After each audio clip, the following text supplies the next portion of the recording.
Muy buenos días a todos los internautas, estudiantes de medicina que están repasando para tomar su reválida. Este es su servidor, Julio Manuel Martínez Echevarría, médico retirado.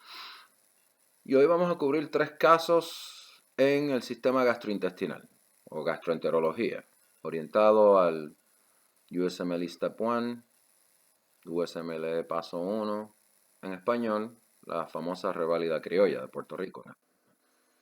En este caso, 50 años que acude a su médico quejándose de problemas para tragar durante los últimos meses. Los alimentos sólidos le han resultado muy difíciles de tragar, pero recientemente los líquidos también se han vuelto problemáticos. Tiene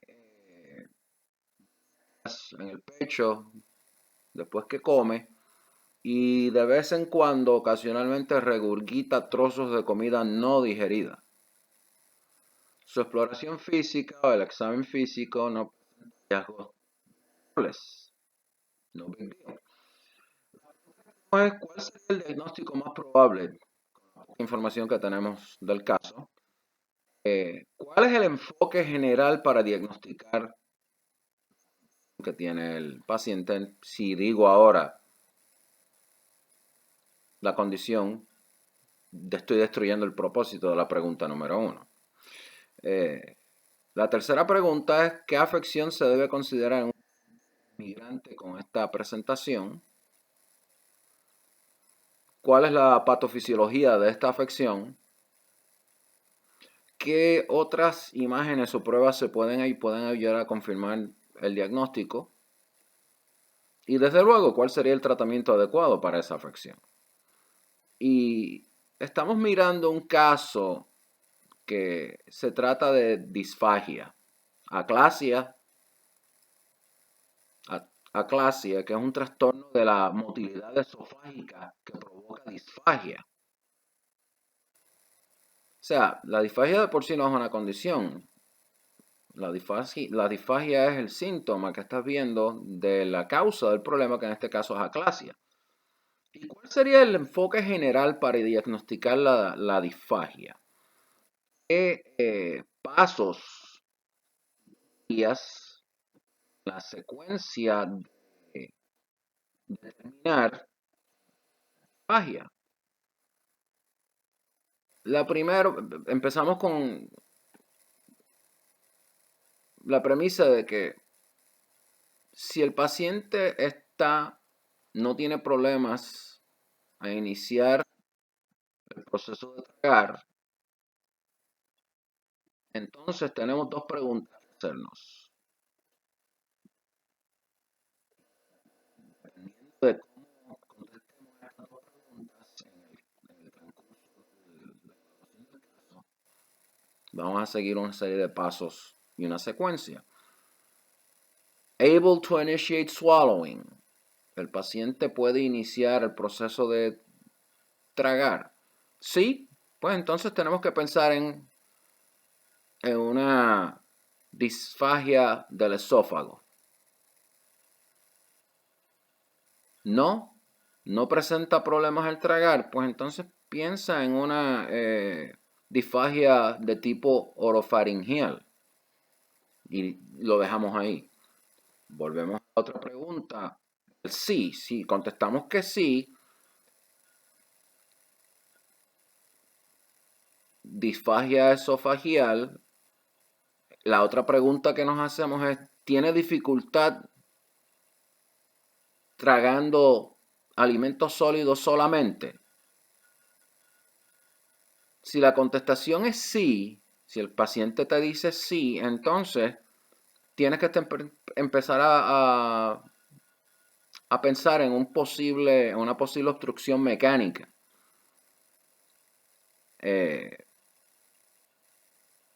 Y dentro de las obstrucciones mecánicas, entonces podemos pensar en mecánico.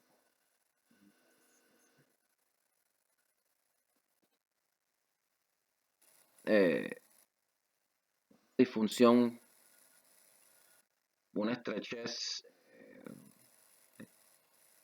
péptica o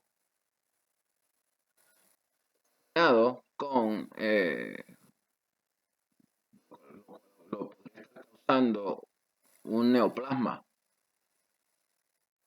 esofagial. Es una constricción péptica ocasionada por un neoplasma esofagial. Si cuando hacemos la pregunta al paciente de si tiene dificultad tragando sólidos solamente, el paciente dice que no, entonces habrá una disfunción motora. Y dentro de las disfunciones motoras, si es progresivo, seguimos preguntando, ¿y esto ha ido escalando a medida que pasa el tiempo? Si el paciente dice que no, entonces pues, podemos pensar en un espasmo esofagial difuso. Si el paciente dice que sí, con hallazgos en la piel y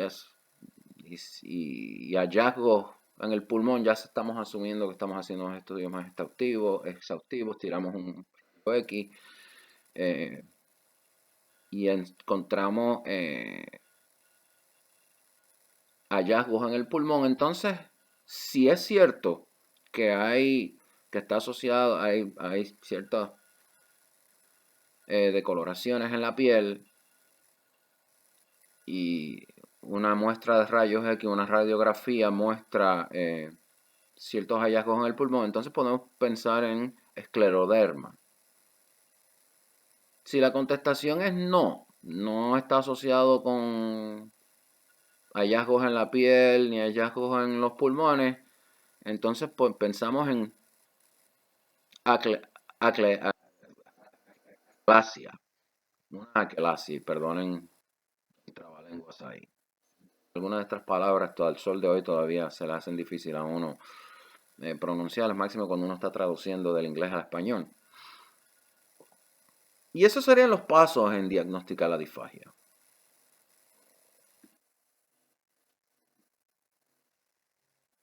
¿Puede el paciente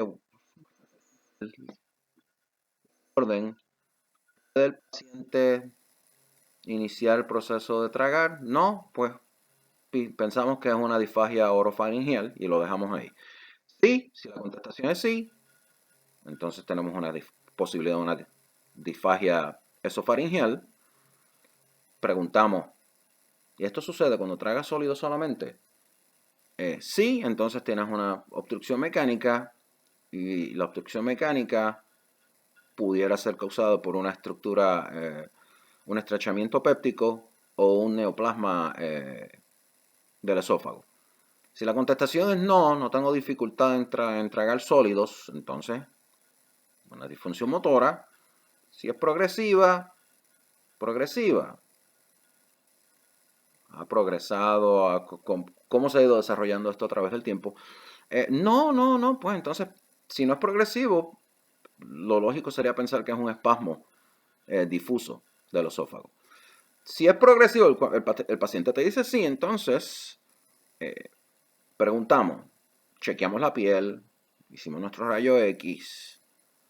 No encontramos ningún hallazgo en la piel, rayo X, radiografía de los pulmones y el área torácica no son relevantes, entonces pensamos en aclasia.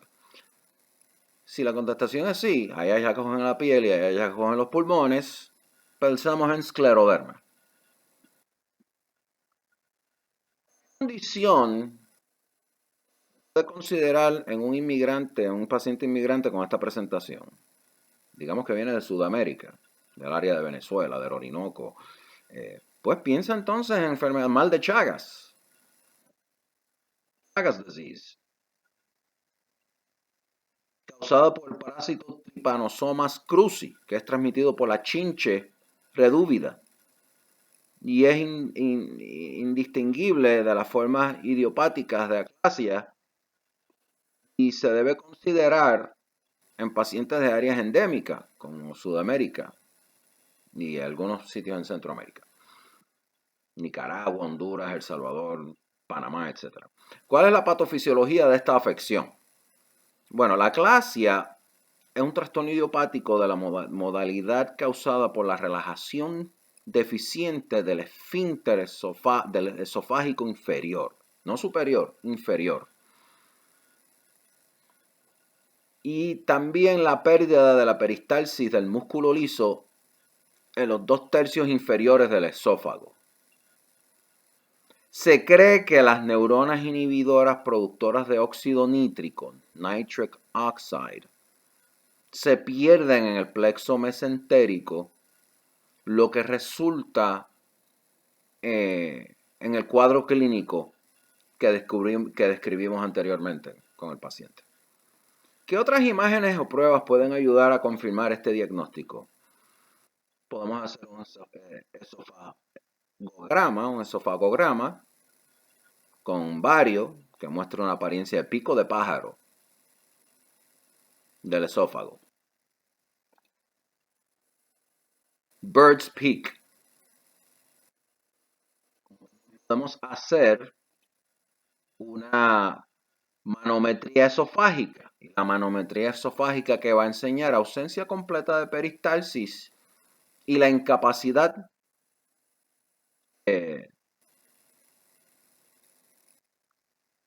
la relajación del esfínter esofágico inferior. No se va a relajar después de la deglución, lo que confirma el diagnóstico. ¿Cuál es el tratamiento adecuado para la afección?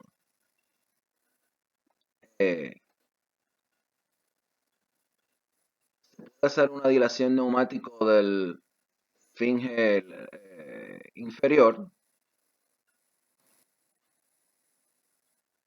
y eso proporciona un alivio eficaz,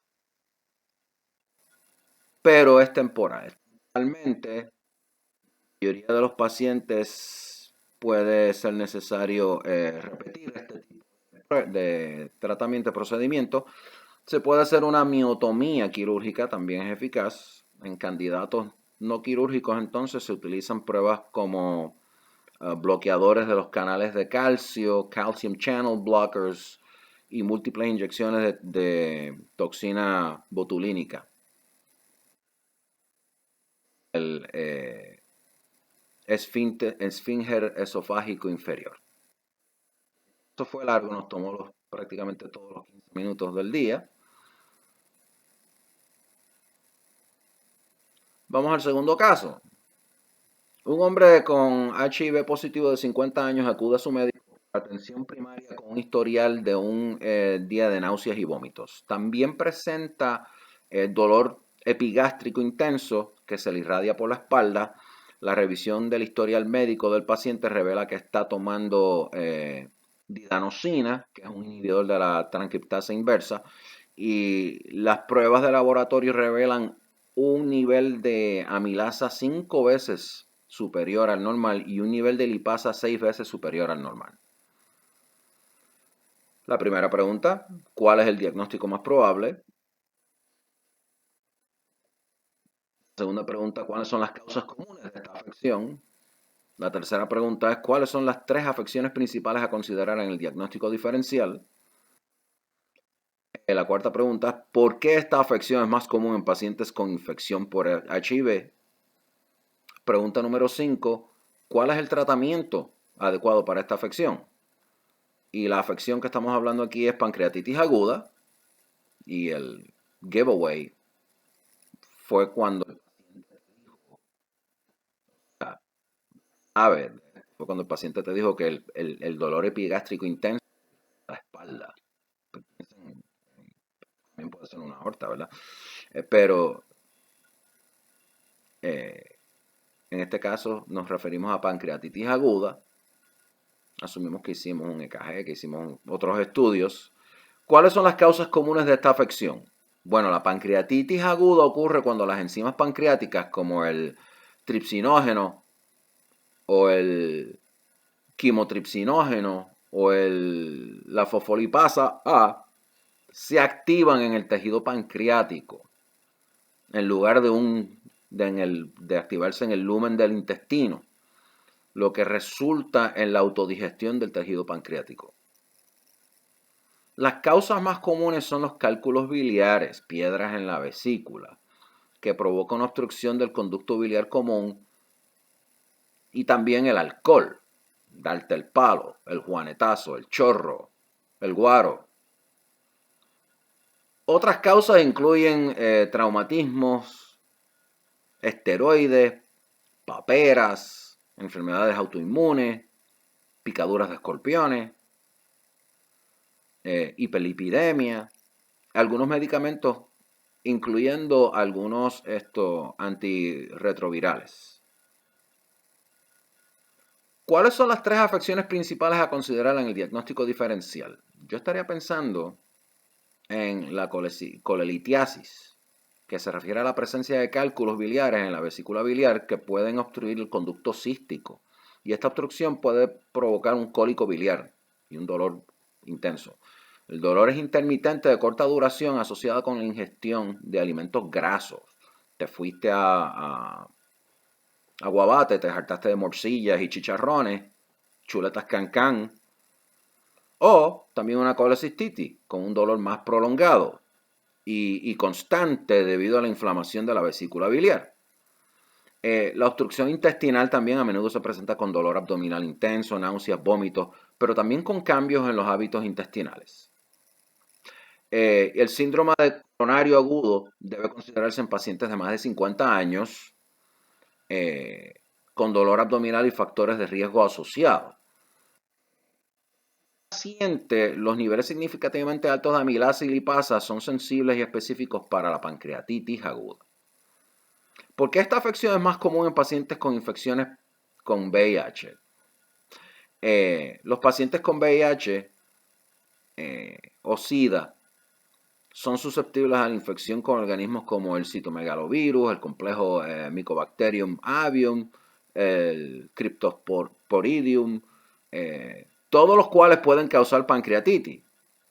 Yo mencioné ahorita agentes antirretrovirales y en ese caso pensamos en la didanosina, la pentamidina, la trimetoprima sulfatoxazol también pueden causar pancreatitis aguda. ¿Cuál es el tratamiento adecuado para esta afección? La mayoría de los casos, y aquí estamos hablando entre el 88 y el 90%, y perdonen que esté aparentemente guiñando con ojos, pero es que yo tiendo a ver doble a veces. La mayoría de los casos son autolimitados y se resuelven con un plazo de 4 a 7 días desde el inicio del tratamiento. El tratamiento típico para la pancreatitis aguda incluye evitar la ingesta oral, reanimación intensiva con líquidos intravenosos, control del dolor y posiblemente la colocación de una sonda nasogástrica para disminuir las secreciones gástricas en el estómago. No se recomiendan antibióticos en la pancreatitis no complicada, pero pueden ser útiles en la pancreatitis necrosante grave. Pausa, paréntesis. Sí, el problema fue que un estudiante me preguntó, tuve una catarata en el ojo derecho y no me la traté a tiempo, porque yo siempre desde chico veía mal por ese ojo, tenía como un 20-200, un 20-300, técnicamente ciego. Y el ojo, pues, desarrollé un estrabismo en el ojo y me lo operaron, me lo enderezaron y ahora veo doble. En el caso 3, tercer caso, un hombre de 42 años acude a su médico para un chequeo después de varios años sin atención médica. O sea, esto es una bobería, yo no voy al doctor. Su historial médico es significativo por tabaquismo extenso, fuma como una chimenea, alcoholismo, le encanta darse el palo y abuso de drogas intravenosas. En la revisión de sistemas, el paciente refiere sangrado de encías, aumento de hematomas. El examen físico revela un hombre caucásico, blanco, con sobrepeso, que parece mayor que su edad declarada. parece mucho más de 42 años. Tiene ginecomastía leve, eritema palmar y edema con fobias en las extremidades inferiores. El examen abdominal revela matidez cambiante y los exámenes de laboratorio más relevantes incluyen un recuento de leucocitos de 3200, hematocrito de 28, el nitrógeno ureico en sangre, el BUN, 36, la creatinina en 1.5, albúminas de 3.3, tiempo de tromboplastina parcial de 40 segundos, tiempo de protrombina, el TP, 14 segundos, el ALT, alanina aminotransferasa, 60, y el aspartato aminotransferasa de 100. ¿Cuál es el diagnóstico más probable?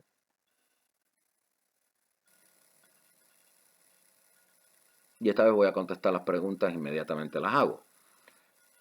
Si pensaste en una cirrosis hepática alcohólica, estás en lo cierto. La ascitis, la ginecomastía sugieren insuficiencia hepática y los niveles moderadamente elevados de transaminasa sugieren un proceso crónico. Hay demasiados hepatocitos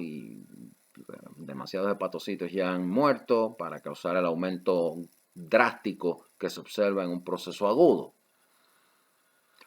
Otros indicadores de cronicidad incluyen la disminución de la albúmina, el aumento del TP y el TTP, del tiempo de tromboplastina parcial y el tiempo de protrombina.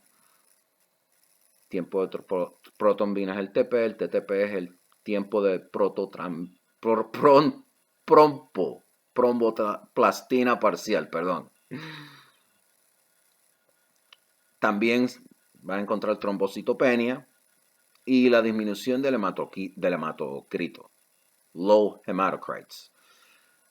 Un nivel de AST, de aspartato aminotransferasa, superior al de alanina aminotransferasa, superior a ALT, sugiere una etiología alcohólica en lugar de una etiología viral.